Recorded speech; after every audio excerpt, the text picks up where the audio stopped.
España, Gisela Garzón Monteros. Ella ha sido dirigente estudiantil, es activista y realiza un trabajo muy cercano de acompañamiento a víctimas de violencia de género y en particular a madres víctimas de femicidio. Es comunicadora social y maestrante en sociología política. Actualmente es asambleísta por Pichincha.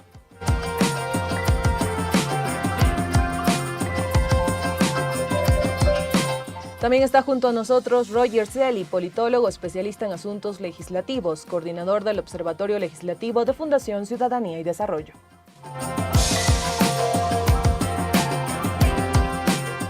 Y Pedro Donoso, abogado y doctor en jurisprudencia, experto en administración de crisis, incidencia política y estudios de percepción de corte cualitativo. Actualmente es director general de ICARE. Bienvenidos y bienvenida.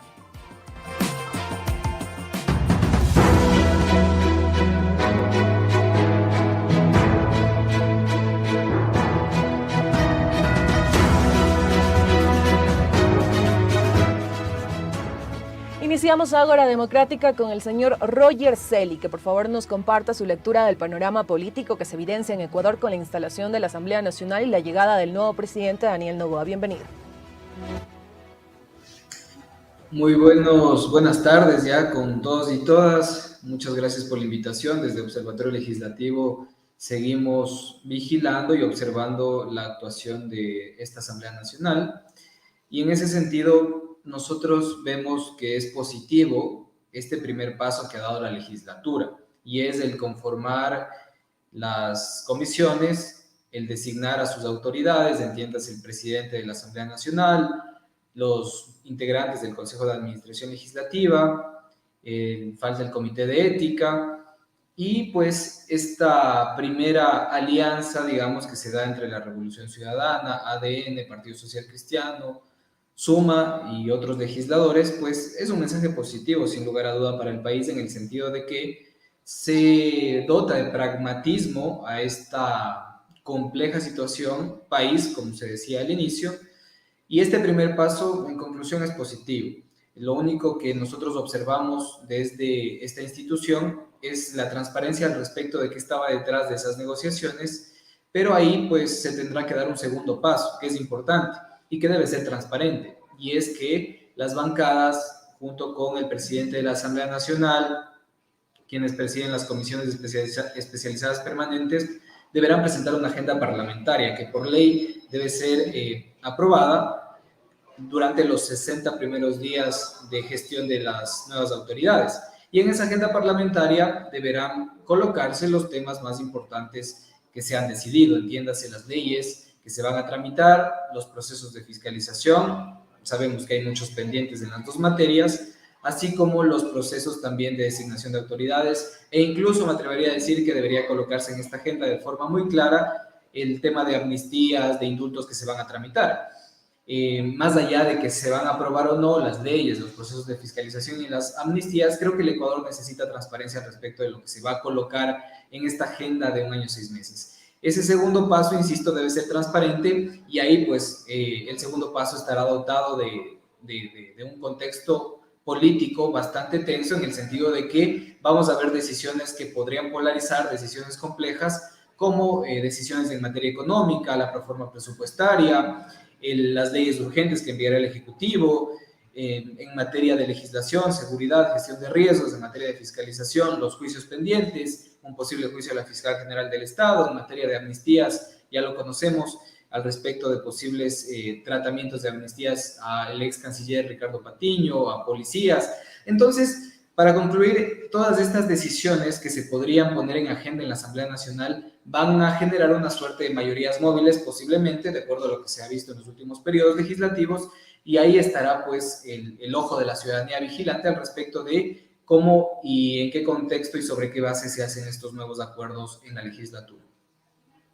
Perfecto, señor Celi, le agradecemos por esa lectura. Ya lo han dicho, ven en este caso de manera positiva la conformación de las comisiones a la interna de la Asamblea Nacional, y han hablado acerca también del tema de la transparencia en lo que se colocará en la agenda de 1 año 6 meses que tienen los nuevos legisladores. Y avanzamos en este programa Ágora Democrática. Quisimos tener la participación de más asambleístas de otras bancadas, pero no se pudo, algunos se excusaron, así que le agradecemos a la asambleísta Gisela Garzón por estar aquí, por aceptar esta invitación para los medios comunitarios de Corape. Venimos de una asamblea a la que Guillermo Lasso acusó de querer interferir con su plan de trabajo y el legislativo de incumplirlo. La relación se tornó tensa. ¿Cuáles son esas reflexiones que les quedaron y que esperan no se repitan, en este caso, para que ambos poderes trabajen enmarcados en lo que les corresponde? Asambleísta Garzón, bienvenida. Hola, gracias por el espacio. Lamento la informalidad del auto. Estaba en un evento en la mitad del mundo y pues tampoco quería quedar mal ya una vez hecho el compromiso. Un saludo también con quienes estamos compartiendo panel esta mañana. Es un momento nuevo en la legislatura, además por quienes hemos asumido ahora liderazgos de nuestras organizaciones políticas y en los diferentes territorios a los que representamos. Entonces, además de aquellas problemáticas que son de carácter nacional, tenemos también en nuestra responsabilidad aquellas problemáticas de índole territorial. Por ejemplo, temas de vialidad y demás que también le hemos planteado a las coordinaciones de nuestras bancadas atender, ausencias en la toma de decisiones en ese sentido y demás. Con este antecedente, reflexiones varias, pero fundamentalmente aquella que tiene que ver con lo que pasó en la instalación de la Asamblea, y es la posibilidad de, sin renunciar a los disensos, lograr que la Asamblea se instale favorablemente, que tenga un contexto distinto al de la anterior instalación del 2021, donde una mayoría de esa coyuntura puso una presidenta que días después no tuvo mayor sentido del manejo de la Asamblea, ni en lo administrativo, ni en lo legislativo, ni en lo político, y me parece que este es un primer paso importante, además de entender que la crisis requiere, que no se va a quedar solo en el discurso, o al menos de mi parte no va a ser así, requiere unidad en temas que son urgentes de tratar.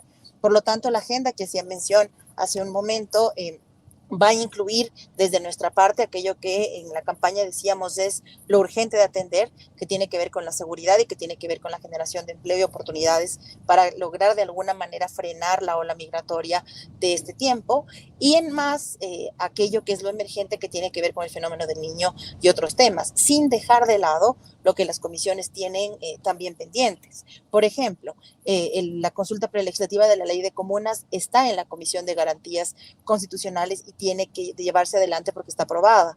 Reformas a la Ley de Aguas, por ejemplo, también está ya en la comisión correspondiente. Entonces, no sé hasta qué medida va a hacer una especie de evaluación de la legislatura, presentar más reformas legales o, en su defecto, avanzar en aquellas pendientes. Hay posibilidad de codificar las leyes que tengan mayor cantidad de reformatorias. Está o debe estar por tratarse, mejor dicho, las disposiciones transitorias y demás del Código de la Niñez. Es decir, hay temas pendientes que no distan de aquellos otros que podrán ser presentados, pero que deberían ser tratados con prioridad, así como la enmienda al tema de las Fuerzas Armadas y el apoyo complementario a la policía, y la enmienda alrededor de la dolarización como moneda nacional. Son temas que están pendientes y que las comisiones, tanto permanentes como ocasionales, tienen que despachar, además de los temas de fiscalización, que no son únicamente de la comisión del ramo, sino también parte del resto de comisiones. La Comisión de Educación tiene temas pendientes, la Comisión de Participación, de la que formo parte, también los tiene. Entonces va a ser un tiempo donde las comisiones tendrán que retomar aquello que quedó por tratar y avanzar en aquello nuevo que venga también de la mano de iniciativas de la gente. Entonces es un tiempo donde este momento de mayoría pone estas prioridades por el centro, sin desenchufarse ni desconectarse de la crisis, pero fundamentalmente sin renunciar a las diferencias, porque me parece que eso es justamente lo que nutre la conformación de un parlamento. Perfecto, le agradecemos al asambleísta Garzón por su intervención y avanzamos con el señor Pedro Donoso. Los dos panelistas que le antecedieron han resaltado la instalación de la Asamblea Nacional, de llegar a acuerdos, lo ven como algo también positivo para encaminar ese trabajo legislativo. ¿Cómo lo analiza usted? ¿Concuerda con estas percepciones o hay algo que quizá le hace ruido frente a estos consensos? Bienvenido. Hola, buenas tardes. Gracias por la invitación. Saludos a mis compañeros de panel. Digamos, creo que la primera reflexión que creo que hay que hacer es entender que la gobernabilidad no empieza ni termina finalmente en la relación ejecutivo-legislativa. Es decir, yo no quiero seguir abonando lo que los dos expertos han dicho. Me parece que es evidentemente positivo que tengamos, digamos, un diálogo profundo entre las dos funciones del Estado, pero creo que si nosotros circunscribimos la gobernabilidad a la relación ejecutivo-legislativo, no estamos viendo, digamos, todo el bosque y estamos solo encontrándonos finalmente frente a un árbol, ¿no? ¿Y qué quiero llegar con esto? Que finalmente hay tres como estadios que tienen que ver con la gobernabilidad. La gobernabilidad es el gran tema que el Ecuador va a tener que enfrentar, no en este año o 8 meses, sino de aquí a 5, 10, 15 años. y no podemos entender gobernabilidad si solo nos suscribimos a las relaciones institucionales formales, finalmente, ¿no? La gobernabilidad tiene que ver con la dinámica propia social de la relación de las fuerzas de poder, finalmente, partidos políticos, grupos de decisión, etcétera, etcétera, etcétera. Y aquí hay tres situaciones que hay que regresar a ver. La primera, finalmente, es la condición del tejido social en el Ecuador, ¿no? Yo entiendo que es mucho más interesante hablar de los pactos, de hablar de los partidos, de hablar de las amnistías, pero creo que hay que hacer una reflexión sociológico-política de, por ejemplo, cómo está el humor social finalmente, ¿no? La última encuesta de perfiles de opinión de noviembre nos dice que 8 de cada 10 ecuatorianos se sienten pesimistas del presente, digamos, ¿no? Esta misma encuesta nos dice que solo 2 de cada 10 confían en el Estado, y el Latinobarómetro ha marcado finalmente al Ecuador del 2022 como uno de los países que están en el grupo de mayor confianza interpersonal. Ese es el tejido social en donde la gobernabilidad va a jugar finalmente, ¿no?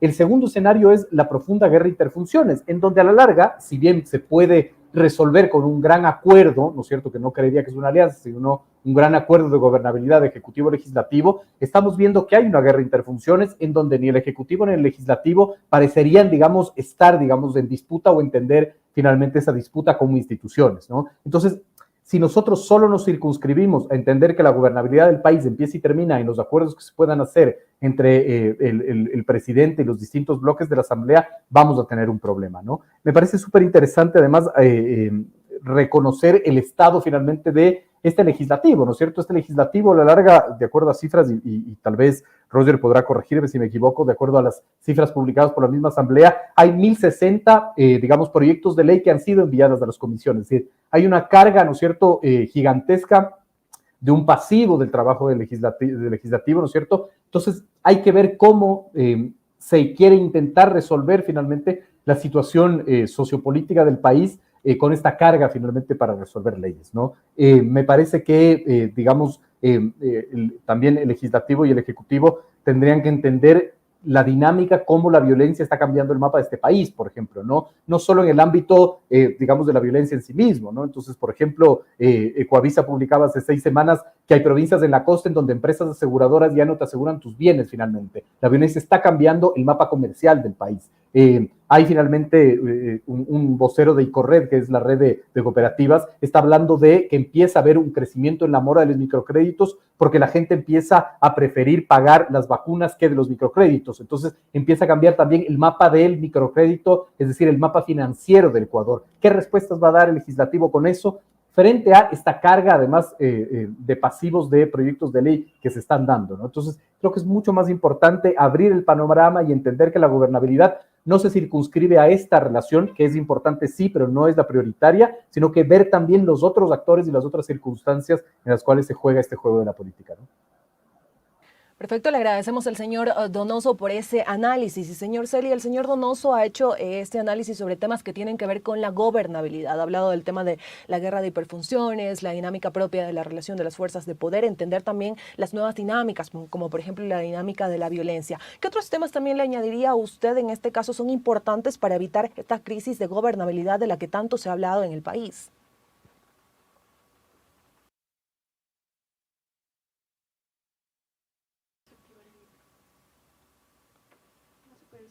¿Me ayuda, por favor, activando su micrófono? Mil disculpas. Decía que en la línea de Pedro hay algunas cosas que añadir, por supuesto, y ahí me nace una pregunta. ¿Más legislación es sinónimo de una solución para el país? Y voy a decir por qué. En primer lugar, la Asamblea Nacional, por ejemplo, en materia de seguridad, la Asamblea cesada entregó varias leyes al presidente de la República. Y yo no sé si los legisladores se están preguntando qué pasó con estas leyes que entregamos. Estas ya tienen un reglamento, estas ya tienen un presupuesto, estas ya se han convertido en política pública. Y ahí está el punto del legislador más allá de la función de legislar, y es la fiscalización. Es evidente lo que tienen que hacer los legisladores, pero a veces parece que no se da debida atención a esta función, que es la de fiscalización, y ver qué está pasando con las leyes que son aprobadas. A veces se suele pensar que la responsabilidad de la situación país recae sobre la legislatura exclusivamente, y no necesariamente.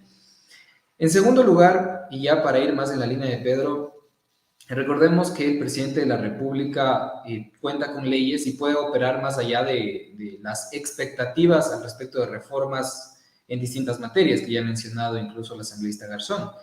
El presidente de la República, por ejemplo, lo que debería hacer y lo que se espera es que ejecute más presupuesto de lo que ejecutó Guillermo Lasso en distintos ramos. De hecho, un informe del Observatorio de Gasto Público de FCD menciona que menos del 30% de ejecución presupuestaria se registró en el Plan Anual de Inversiones del Ministerio de Energía. Y eso nos deja, pues, en evidencia que posiblemente el problema país no solo pasa por la Asamblea Nacional, sino por la ejecución presupuestaria por parte del Ejecutivo. Entonces, sí, coincido con Pedro en el sentido de que hay muchos más actores más allá de la Asamblea Nacional, pero posiblemente debemos regresar a ver qué es lo que está pasando con la gestión ejecutiva, con la capacidad de ejecución presupuestaria, con la entrega de reglamentos para la ejecución de las leyes, con la política pública aterrizada, con la búsqueda de financiamiento para que esta política pública sea una realidad. Entonces, es un elemento más al respecto de regresemos a ver qué está haciendo el presidente de la República, qué es lo que podría hacer, qué es lo que se dejó de hacer, y ahí pues los legisladores tienen un rol importante y es fiscalizar.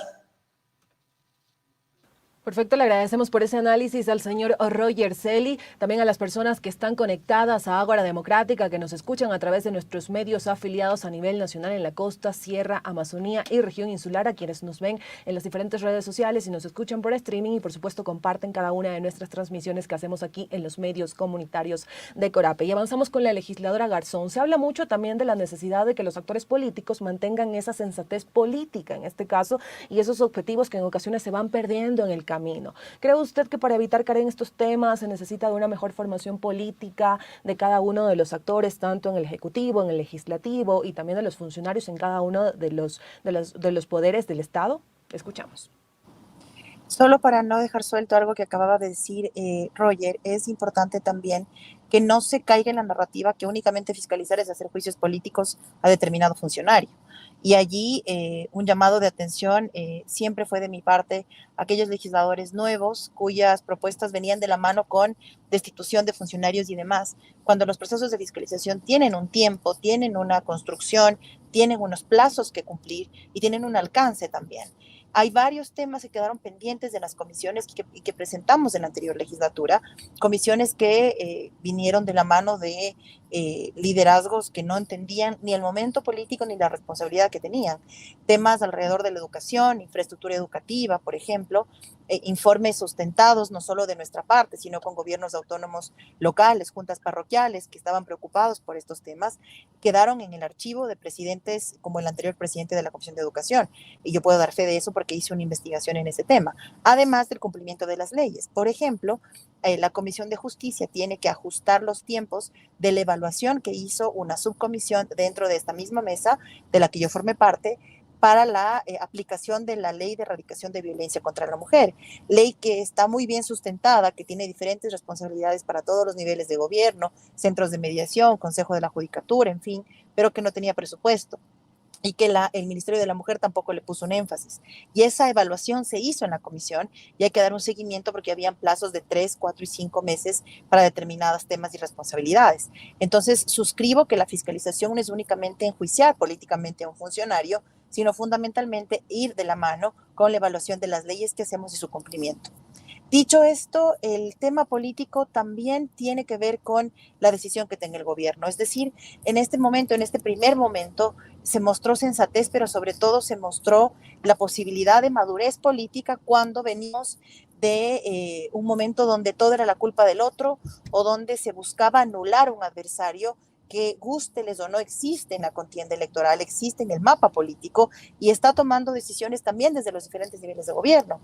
Esta intención recurrente de un sector de la política de señalarle al correísmo de absolutamente todo, también ha alimentado discursos que han estancado o han empantanado debates necesarios e importantes. Señalar, por ejemplo, el tema de la impunidad o señalar y tratar de establecer narrativas alrededor de debates o de temas que se trataron en la pasada consulta popular sobre la extradición. Es decir, hay cosas que los tiempos mismos que tenemos en este nuevo momento de la Asamblea no nos permitirían. Entonces, se requiere, por supuesto, que sensatez, pero me parece que además madurez en un momento donde ha quedado claro que esta polarización o que este clivaje que se intenta establecer no sume en absoluto a las soluciones de la vida cotidiana. Y algo en lo que estoy absolutamente de acuerdo es que las decisiones que se toman en el Pleno afectan a lo que pasa a puertas del Pleno para afuera. Por lo tanto, además de las excepciones dentro de cada una de las bancadas, por supuesto, hacer un llamado a quienes pretenden establecer esta idea que la Asamblea tiene incluso capacidades de extralimitarse en funciones o algo por el estilo, porque no es cierto. Y lo que se necesita ahora, además de esta unidad, que no es una unidad en blanco, ni debe ser una unidad únicamente para el discurso, se requiere además de esto, la posibilidad de avanzar en lo que la Asamblea tiene pendiente, no pretender establecer narrativas alrededor de un tema puntual e incluso utilizar la preocupación ciudadana de la inseguridad para tratar de capitalizar uno u otro tema, cuando en nuestras manos está generar una especie de hoja de ruta que le permita al Ejecutivo avanzar en sus pendientes. El Ministerio del Interior tiene presupuesto pendiente de ejecutar, y así cada uno de los ministerios. Entonces, hay un acompañamiento y una complementariedad, y allí la posibilidad de avanzar, sí, con madurez, pero fundamentalmente con sentido común, que es a veces el menos utilizado de los sentidos en el ejercicio político. Muchas gracias a la asambleísta Garzón por esa intervención. Continuamos aquí en Ágora Democrática y avanzamos en esta ronda de preguntas con el señor Donoso. Mucho se habla en el contexto político y cuando se hacen estos análisis el tema de que se quieren posicionar, en este caso, narrativas, se quieren establecer narrativas, se habla mucho de la polarización. A veces son conceptos que también la población no entiende y tampoco entiende el impacto que causan en la situación política, sobre todo en un país como Ecuador, en donde mucho se habla de la crisis. Quisiéramos que por favor nos aclare un poco estos conceptos y también cómo influyen en el debate público. Bueno, digamos, el ejercicio político natural es un ejercicio de narrativas, digamos, ¿no? Es absolutamente natural. Nosotros, desde el gabinete estratégico que yo dirijo, más nos enfocamos en la consecuencia de esta repetición de narrativas, ¿no? Para nosotros, en la metodología que aplicamos, estas narrativas tienen una consecuencia y es la creación de mitos y aforismos, decimos nosotros, ¿no? Para que la gente que nos escucha y nos ve un poco entienda, para nosotros los mitos son estos construcciones que pueden ser verdad o pueden ser mentira, pero son construcciones colocadas en el imaginario finalmente, ¿no? En nuestra realidad. Y los aforismos distan de los mitos porque los aforismos ya son verdades instaladas, ¿no? La diferencia entre los dos es la manera como tú los enfrentas y los desmontas. Un mito lo puedes tú desmontar con narrativa propia y un aforismo ya lo tienes que desmontar específicamente con, por ejemplo, acciones, digamos, ¿no? Y la política, digamos, como cualquier actividad humana, tiene una relación narrativa, finalmente. Los seres humanos, digamos, utilizamos a la comunicación como un efecto de sobrevivencia, ¿no? Si nosotros vemos las teorías de la comunicación, la raíz de la comunicación es sobrevivir en colectivo, finalmente, ¿no? Es decir, tener identificado, ¿no es cierto?, tener una identidad colectiva, ¿no es cierto?, y traducir esa identidad colectiva en herramientas que nos permiten, que es la comunicación. Y las narrativas políticas finalmente lo que intentan es posicionar ideas, ¿no es cierto?, ideologías, identidades absolutamente necesarias finalmente, ¿no? Lo interesante ahí es cómo esas narrativas tienen coherencia con el trabajo, ¿no? Entonces, creo que es fundamental, si ya volvemos a hacer un análisis ejecutivo-legislativo, un poco lo que decía Roger también, toda esta discusión finalmente de las amnistías, del juicio político a la fiscal, etcétera, que además son ejercicios que hacen, ¿no es cierto?, los partidos políticos en el ejercicio del juego de la política, ¿verdad? No son tan importantes como la agenda legislativa que, de acuerdo a la ley, tiene que aprobarse en 60 días. Porque además nosotros nos hemos enfrentado ahorita con una legislatura que por lo menos, digamos, no se visualiza claramente cuál es su agenda legislativa, ¿no? Y finalmente vemos que el juego de lo político licúa esta posibilidad de hablar de una agenda legislativa por temáticas. No sabemos cuál es el interés, por ejemplo, ni del Ejecutivo ni del Legislativo, ¿no es cierto?, para resolver los problemas más urgentes. No sabemos cuál es el plan del Ejecutivo, por ejemplo, para resolver el estiaje. Roger acaba de dar una cifra que es absolutamente alarmante. Es decir, si es que el Ministerio de Energía ha ejecutado solo el 30% de su presupuesto en una de las mayores crisis energéticas del Ecuador, ¿de qué estamos hablando, no? Entonces, evidentemente las narrativas nos van a ayudar a entender cuando se preocupan de aquello, ¿no es cierto?, cuál es el camino y la hoja de ruta. Por lo pronto, no tenemos claridad, o quizás soy yo el que no tiene claridad finalmente de cómo se van a resolver estos problemas. De acuerdo finalmente a lo que nos dicta la ley, en 60 días tendremos una agenda legislativa y ojalá esa agenda legislativa tenga en cuenta la cifra que yo había dado, ¿no es cierto?, estas 1.600 leyes que han sido enviadas a las comisiones para que sean tramitadas, ¿no? Es supremamente importante el determinar, ¿no es cierto?, cuál es el camino, qué se va a utilizar, etcétera. Pero además, Roger también decía algo supremamente importante, que es el tema de qué ha hecho el Ejecutivo para la aplicación o la conversión de política pública de esas leyes, finalmente, ¿no? Recordemos que vamos casi más de 2 años sin un reglamento a la ley de tránsito, por ejemplo. ¿Qué se ha hecho ahí, no? Es decir, es tan importante la reglamentación secundaria para que se convierta en política pública y para resolver los problemas que finalmente es sorprendente que un gobierno como el de Guillermo Lasso no lo haya solucionado, ¿no es cierto? ¿Cómo vamos a solucionar los problemas a los cuales se ve abocado finalmente el Ecuador, ¿no es cierto? Para dar unas cifras, de acuerdo a Gallup, que es esta encuestadora regional, el 53% de los ecuatorianos han reconocido haber sufrido hambre el último mes, solo seguido después de Venezuela y Perú. Los suicidios en Quito, por ejemplo, al 7 de octubre habían 159 suicidios en Quito, que es romper el récord de suicidios comparado con el 2022, por ejemplo, ¿no? Diario La Hora publicaba que este gobierno solo ha ejecutado 4 de cada 10 dólares de inversión pública, finalmente, ¿no? La Cámara de Comercio de Quito hablaba que las pérdidas por la inseguridad de los comercios en Quito llegan al 64% y por los apagones al 85%, es decir, ¿cuál es la hoja de ruta legislativo, ejecutivo y de las demás autoridades, digamos, y funciones del Estado que van a resolver este tipo de problemas? Esa es la narrativa que necesitamos escuchar, no narrativas que sigan creando mitos finalmente, ¿no? Perfecto, muchas gracias por esa interesante lectura, señor Donoso, y por sus aportes. Nos vamos en este momento a una pequeña pausa y ya regresamos aquí en Ágora Democrática. Sigan en sintonía de la red de medios comunitarios de Corape a nivel nacional. Inicio de espacio publicitario.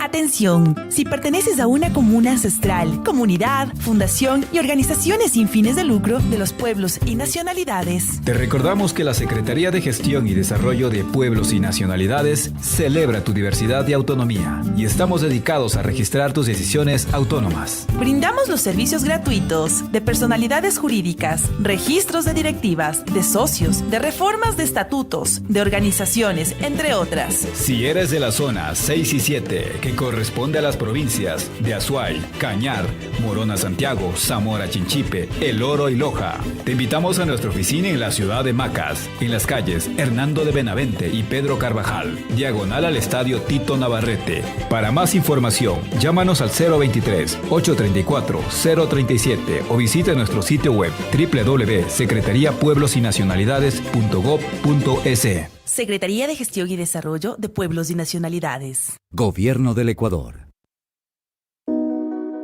Abrazo de Adopción. Programa nacional que promueve la conformación de nuevas familias.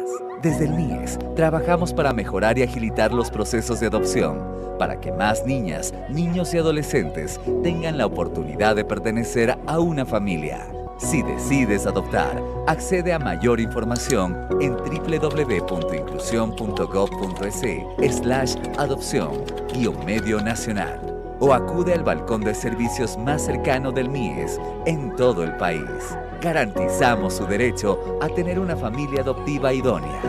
Nuestro trabajo continúa. Gobierno del Ecuador. Guillermo Lasso, presidente.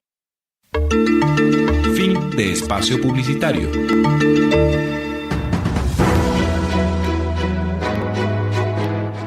Estamos de regreso aquí en Ágora Democrática. Agradecemos a nuestros panelistas Gisela Garzón, Roger Celi y Pedro Donoso por hacer un tiempo en su agenda y compartirnos sus lecturas y su análisis acerca de la situación política que vive el país, que como lo dijimos al inicio del programa, varios analistas y expertos la han catalogado como una crisis política. En estos momentos comentarles a nuestros panelistas y a las personas que nos están viendo y escuchando que les vamos a compartir unos pequeños testimonios ciudadanos de lo que opina la población acerca de esta relación ejecutivo-legislativo, que es lo que está en coyuntura política, y también acerca de cómo debería ser ese trabajo entre ambos poderes. Nuestros compañeros reporteros que nos ayudaron a recabar estos testimonios, pues también nos contaron que en este caso habían personas que no querían hablar, que no conocían el tema, que decían que no han escuchado acerca de acuerdos o lo que está pasando a la interna de la Asamblea Nacional y del Ejecutivo. Entonces esos también son puntos que nos llaman la atención para el análisis. Así que vamos a escuchar unos pequeños testimonios, que si bien es cierto son 3, para nosotros es importante también escuchar lo que opina la población. Veamos. ¿Qué le parece bueno de este pacto, de esta alianza que se ha hecho entre las bancadas para trabajar? Porque la primera fuerza política es la RC. Sin ellos no hacen nada, porque ellos son más estudiados. Son estudiados políticamente, no en contra de las personas. Yo jamás he sido política, pero sí tengo visión. No. ¿Te parece que es oportuno que la Asamblea pueda trabajar con el presidente Daniel Noboa? Sí. ¿Por qué crees que tú ves que es importante hoy que trabajen juntos? Por el bienestar del país, o sea, tienen que trabajar conjuntamente. ¿En qué temas crees que debería tratar precisamente la Asamblea y el nuevo presidente? Los temas de la inseguridad en los cuales vivimos, de la economía también. ¿Le parece bien que exista un acuerdo para que pueda trabajar la Asamblea y el nuevo presidente de la República? Sí, me parece bien, me parece correcto. ¿Cuáles serían los puntos que usted considera que deberían tratar el presidente y la nueva Asamblea? Seguridad. Y dentro de la seguridad, otros casos. Pero más que nada seguridad, empleo. Estábamos con esos pequeños testimonios ciudadanos que nos ayudaron a recabar nuestros compañeros reporteros y vamos a pedirle en este momento a nuestro panelista, el señor Roger Celi, que también dé su opinión acerca de estos testimonios o si quiere argumentar algo que han mencionado pues los panelistas que le antecedieron. Le escuchamos. Bueno, es súper importante que los legisladores escuchen cuál es la necesidad ciudadana más urgente. Ya escuchábamos ahí algunas ideas que tiene la ciudadanía al respecto de cómo se debería hacer la política. De lo que estoy hablando es de sintonía de la agenda parlamentaria con la agenda ciudadana. Desafortunadamente, la agenda parlamentaria que fue aprobada en el periodo de Guadalupe Llori, que se llamó Minga por el Ecuador, esa agenda fue aprobada en no más del 40%. Nosotros hicimos un informe al respecto y revisamos proyecto de ley, cada uno por separado, y vimos que no se avanzó en más de un 40%. Luego llegó la agenda de Virgilio Saquicela, que se llamó del diálogo a los hechos, que llegó un poco más a su cumplimiento. Fue cumplir al menos 70%. Decía el expresidente de la legislatura que fue un 89%, pero los datos nos decían que fue un 70%. Pero más allá de esto que ha ocurrido, lo importante es que los nuevos legisladores traten de sintonizar la agenda parlamentaria con la agenda ciudadana, visitando territorio, por ejemplo, como lo está haciendo el asambleísta Garzón, conociendo cuál es la realidad más urgente del país. Nuestra de voluntad política al respecto de la agenda ciudadana sería, de alguna manera, priorizar los temas más urgentes en este corto tiempo, como seguridad, empleo, inversiones, entre otros, y dejar de lado, por el momento, no quiero decir que la fiscalización no sea relevante, incluso la fiscalización del pasado, porque recordemos que por principio de oportunidad la fiscalización debe ser in situ, en el momento, debe buscar ser oportuna la fiscalización, ese es el objetivo. En la Asamblea Nacional no hemos visto eso. Entonces, esta agenda ciudadana y la agenda parlamentaria deben estar en tal sintonía que, por ejemplo, los ecuatorianos ya no veamos que la Asamblea, en plena crisis penitenciaria, aprueba el día del bizcocho, con todo el respeto y el gusto que tenemos por esta comida típica, pero creo que no abona mucho a que la ciudadanía perciba a la Asamblea Nacional como una institución que está conectada con las necesidades más urgentes de la ciudadanía. Entonces, mi reflexión al respecto de lo que hemos visto en este video es conectar la agenda ciudadana con la agenda parlamentaria, estar en sintonía, es muy importante para este año que viene, pues, al respecto de la nueva legislatura. Y me permito añadir un tema sin querer alargarme.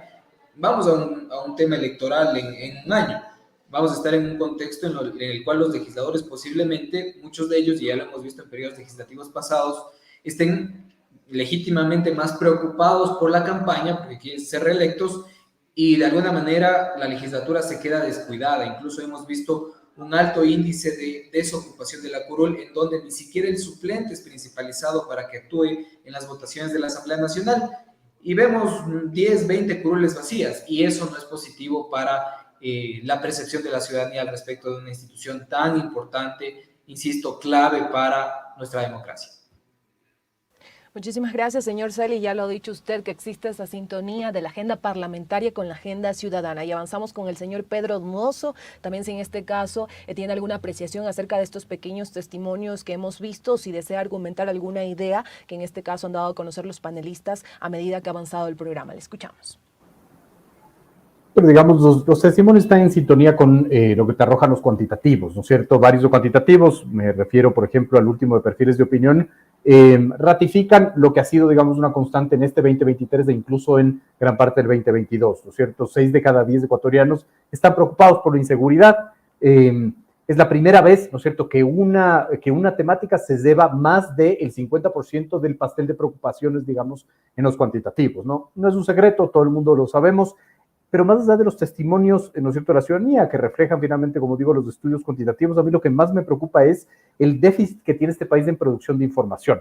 Es decir, digamos, a mí me preocupa mucho cómo el nuevo gobierno va a tomar decisiones de política pública si es que no tiene información real. El censo poblacional ha sido profundamente cuestionado. No sabemos si va a ser una herramienta técnica para producir política pública real, verificada, viable. Y finalmente, entiendo que la preocupación ciudadana es fundamental, pero esa preocupación ciudadana tiene que medirse técnicamente. Es decir, el Ejecutivo no puede jugar a la improvisación de tomar decisiones de política pública sin evidencia científica. Entonces, a mí lo que más me preocupa es el estado situacional de la información, un gobierno absolutamente deficitario como el de Guillermo Lasso en la producción de información, el resto de funciones del Estado de igual manera. Entonces, creo que para poder el Ejecutivo entender qué es lo que está sucediendo en el Ecuador, más allá de los testimonios ciudadanos y de los estudios de percepción, es fundamental que tengamos real información, ¿no? El tema del censo, como les digo, es algo profundamente preocupante. El tema de las encuestas que realiza o que realizó finalmente el Instituto de Estadísticas y Censos con relación, por ejemplo, a desnutrición crónica infantil, etcétera, etcétera, etcétera. Entonces, si es que el Ejecutivo no tiene calidad en información, no tiene evidencia científica, va a ser muy difícil que pueda tomar decisiones de política pública que a la vez resuelvan los problemas de la ciudadanía, y esto se convierte en un círculo vicioso profundo, ¿no? Muchísimas gracias por ese análisis. Ahí pues usted ha tocado un tema muy importante y es el déficit de información también para entender lo que pasa en el Ecuador, y esta información también dársela a conocer a la población, porque en la mayoría de las ocasiones cuando hacemos estos programas de coyuntura nacional, la población ha señalado, pero yo no conozco información, yo no sé qué hace tal institución, no sé lo que está pasando, y eso también conlleva que muchas veces estos temas no se pongan en la mesa del debate. Continuamos aquí en Ahora Democrática y avanzamos con la asambleísta Gisela Garzón. Quisiéramos saber si ella también tiene alguna opinión de estos testimonios que hemos escuchado, si quiere argumentar algo que hayan dicho nuestros panelistas.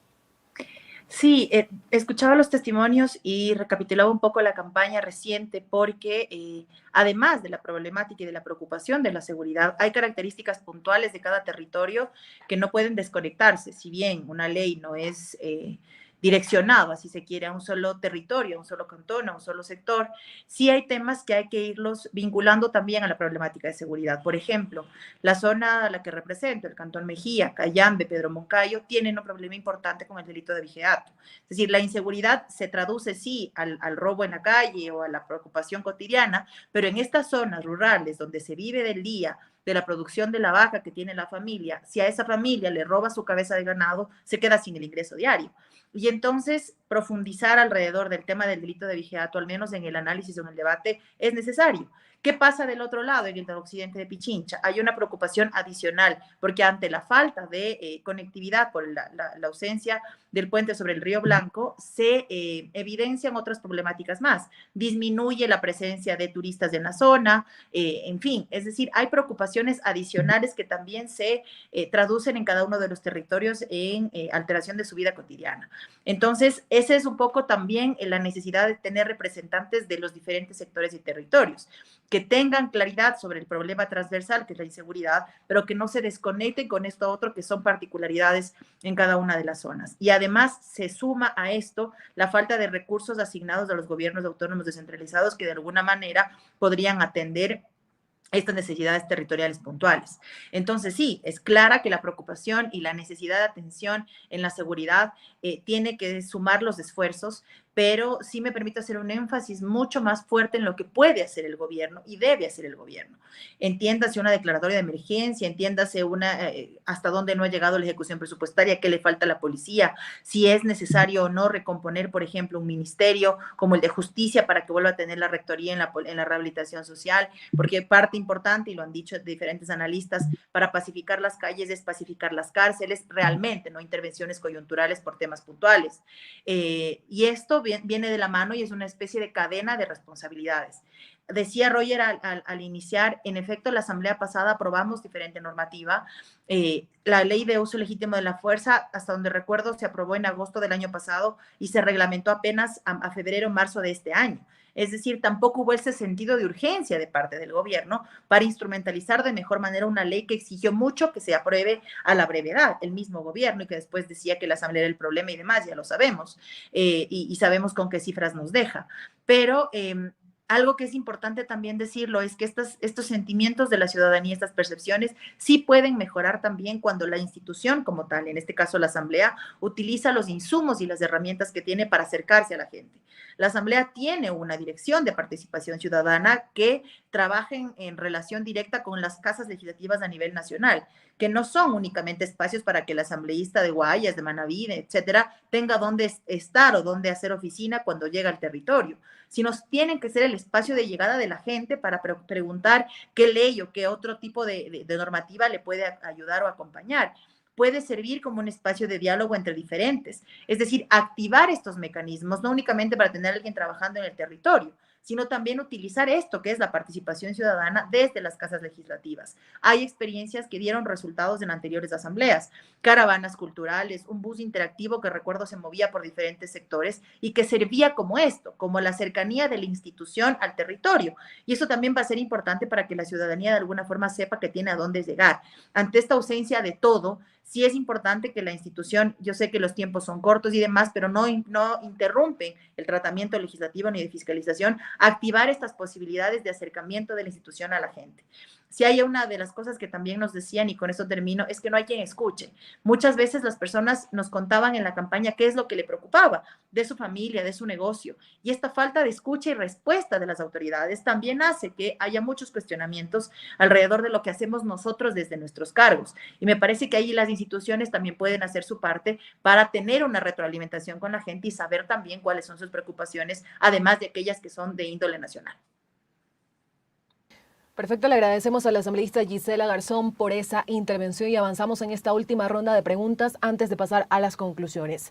Estamos hablando, para las personas que recién se integran a la señal de medios comunitarios que hacemos Corap, estamos en nuestro programa Ágora Democrática, un programa semanal en donde hablamos de coyuntura nacional. En esta ocasión estamos hablando un poco acerca de la relación ejecutivo y legislativo. Claro que de este tema han venido saliendo otros de análisis y de importancia también para poner sobre la mesa de este debate. Y avanzamos con el señor Celi. Algunos analistas señalan que la relación ejecutivo-legislativo depende también de los resultados electorales en la Asamblea Nacional. Del oficialismo son apenas 14 los legisladores. Si bien es cierto, ya nos dijo que ven de manera positiva el inicio de la Asamblea Nacional, la instalación. Quisiéramos saber también cuáles son esos escenarios que usted pone sobre la mesa. ¿Considera que va a ser una relación fluida y de cooperación a lo largo del tiempo o puede ser complicada y de conflictos? Bueno, como ya se ha dicho, no existe una mayoría en la Asamblea Nacional. Lo que sí existió o existe es una alianza al respecto de un tema puntual, programático y pragmático, como lo es la elección de las autoridades de las distintas instancias de la legislatura. Pero, de acuerdo a lo que se ha visto en los últimos periodos legislativos desde 2017, porque antes era distinta la situación, pero desde 2017, lo que operan son mayorías móviles. Operan los legisladores independientes e incluso algunas organizaciones políticas sorprenden con su cambio repentino de posición al respecto de determinados temas. Incluso se nota en algunos de los casos una incoherencia ideológica a la hora de hacer el acuerdo y a la hora de votar.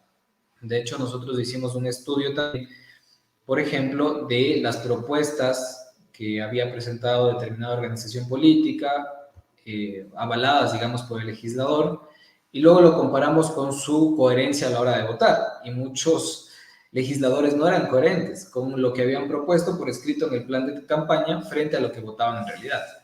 Entonces, no estamos frente a una asamblea, creo yo, que nos pueda dar, quisiera usar un término adecuado, que nos pueda dar una proyección con claridad al respecto de lo que va a pasar en el año 6 meses. Pienso yo que, como hemos visto en periodos pasados, van a existir mayorías, ojalá en todos los temas, porque que no hay una mayoría sí resultaría complicado para la situación país, pero que siempre haya mayorías que se van configurando de acuerdo al tema. Y ahí pongo algunos ejemplos. Cuando llegue la proforma presupuestaria a la Asamblea Nacional que deberá presentar Daniel Noboa, el presidente electo, pues posiblemente considerando que no existen los recursos necesarios en el país para satisfacer varios de los sectores importantes, como lo es educación, salud y otros sectores como la seguridad, imaginemos hipotéticamente que Daniel Noboa hace un recorte presupuestario en materia de educación. Yo no veo a la Revolución Ciudadana, por ejemplo, votando a favor de esa proforma presupuestaria. Entonces ahí eso me hace pensar quizá que la lógica que tiene el presidente de la Asamblea Nacional, Henry Kronfle, sea la adecuada, es decir, ir votando tema por tema, artículo por artículo, y ver de forma muy específica en qué nos ponemos de acuerdo y en qué no. Luego vendrá el tema de la ley urgente en materia económica, que al parecer van a ser dos, en materia energética económica y en materia tributaria, y me pregunto yo, ¿cómo van a votar las bancadas ante un posible incremento de impuestos o ante una posible reducción de impuestos? Y luego viene el otro tema, el tema energético. ¿Cómo van a votar al respecto de la relación de la crisis energética con la economía y cuáles van a ser las propuestas de Noboa en esta materia para ordenar las finanzas públicas o para salir o sortear una crisis económica adversa? Luego, las organizaciones políticas, ¿cómo votarán al respecto, por ejemplo, de temas de financiamiento de la cosa pública? Creo que es un tema muy importante actualmente. ¿Cómo va a financiar Daniel Noboa toda su propuesta de gobierno? Tal vez se debatirá una reforma al Código Monetario y Financiero al respecto de traer reservas internacionales, 1.000 millones, 1.500 millones, se ha dicho. ¿Cómo va a votar la Revolución Ciudadana al respecto de traer más recursos? No sé cómo va a votar al respecto del cobro o mayores sanciones al respecto de evasores tributarios. Es decir, los temas se van a volver tan específicos, va a ser un tema de la realpolitik, en donde veremos mayorías distintas, evidentemente, como ya lo he señalado. La amnistía, por ejemplo, el Partido Social Cristiano, a pesar de haber votado, digamos, en conjunto con la Revolución Ciudadana para elegir a Henry Kronfle como presidente, ya se ha desmarcado un poco de una posible aprobación en el Pleno, que por cierto se necesitan 92 votos para una posible amnistía a un personaje de la Revolución Ciudadana. Entonces creo que vamos a ir paso a paso, piano a piano, viendo qué es lo que va pasando. Lo único que yo podría decir es que se actúe con transparencia y sobre todo que siempre se busque mayoría. Creo que el que no haya minorías en el Parlamento refleja una situación país desgastada y actualmente, afortunadamente, vemos una situación país que quiere ir adelante, desde la política, desde la ciudadanía, desde la sociedad civil. Muchas gracias por ese análisis, señor Celi. Avanzamos con la asambleísta Garzón. Antes de instalarse la Asamblea Nacional se hablaba de acuerdos entre ADN, PSC, Revolución Ciudadana, quedando por fuera la bancada de Construye, lo mismo al momento de definir los miembros de las comisiones legislativas permanentes. Se han escuchado cuestionamientos por el acuerdo que incluye al oficialismo, pero también hay quienes apoyan y ven con buenos ojos esta cercanía. Quisiéramos saber desde la Asamblea Nacional, en este caso desde Revolución Ciudadana, cómo estará configurado este camino de trabajo frente también a estos acuerdos, porque es un tema que la población en este caso pues también tiene muchas dudas de saber cómo será este trabajo entre ambos poderes. Sí, y en su momento una de las cosas que rechazamos, afortunadamente no solo nosotros, era la intención de esta bancada, la de Construye, de dejarnos a la Revolución Ciudadana por fuera de cualquier tipo de acercamiento, considerando línea roja varias cosas, incluso tomadas de los cabellos, y debo lamentar declaraciones posteriores de legisladoras de esa bancada, o de la bancada de gente buena, no tengo claridad sobre cómo está configurada ahora esa división, sobre integrantes de la bancada con una ligereza tal que debe ser una de las cosas que rechacemos en conjunto. Podemos disentir siempre, y está bien, pero hacer señalamientos e incluso del cometimiento de posibles delitos, instaurar o tratar de decir que nosotros ordenamos sobre la bancada de gobierno y una serie de cosas más, no solo que está mal, sino que no se ha entendido el rol que tenemos en este momento. Y sí, hay una disputa política de por medio que no solo es interesante, sino puede ser nutritiva para, desde las diferencias, llegar a puntos en común. Pero esta necesidad recurrente que tiene cierto sector de la política de alimentar su discurso, su toma de decisiones desde el anticorreísmo, me parece que debe quedar por fuera, no solo en este momento, sino puntualmente quedar por fuera de esta búsqueda de madurez política y de consensos.